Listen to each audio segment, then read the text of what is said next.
বিয়ের জমজমাট আয়োজন, চারিদিকে উৎসবের আমেজ, বিয়ের অনুষ্ঠানে বর কনে। তবে এই আনন্দ আয়োজনের নেপথ্যে রয়েছে যুদ্ধের এক কঠিন শপথ। যুক্তরাষ্ট্র ইসরায়েলের বিরুদ্ধে প্রয়োজনে জীবন উৎসর্গ করতে প্রস্তুত এমন শত শত তরুণ তরুণীর জন্য বিশেষ গণবিয়ের আয়োজন করেছে ইরান সরকার। সোমবার রাতে রাজধানী তেহরানে অনুষ্ঠিত হয় এই ব্যতিক্রমী বিয়ে।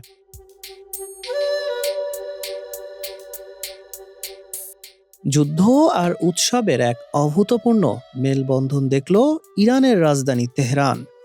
সাধারণ কোনো গাড়ি নয়, সামরিক বাহিনীর জিপে চড়ে মেশিনগান সঙ্গী করে বিয়ের মণ্ডপে হাজির হলেন শত শত বরকনে। বিয়ের মঞ্চ ছিল বেলুন দিয়ে সাজানো। তেহরানের ইমাম হোসেন স্কয়ার সহ বিভিন্ন এলাকায় আয়োজন করা হয় এই গণবিয়ের। রাষ্ট্রীয় টেলিভিশনে জমজমাট এই অনুষ্ঠান সরাসরি সম্প্রচারও করা হয়। মার্কিন প্রেসিডেন্ট ডোনাল্ড ট্রাম্পের হুমকির মুখে দাঁড়িয়ে দেশের মানুষের মনোবল চাঙ্গা রাখতেই এই উদ্যোগ নিয়েছে ইরান সরকার।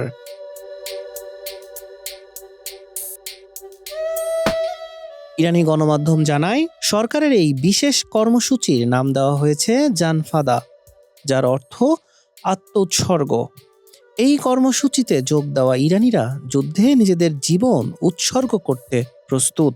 এই কর্মসূচির মূল লক্ষ্য, ইসরায়েল বা যুক্তরাষ্ট্র ইরানের কোনো গুরুত্বপূর্ণ স্থাপনায় হামলা চালালে এই তরুণ তরুণীরা সেখানে মানব ঢাল হয়ে দাঁড়াবেন।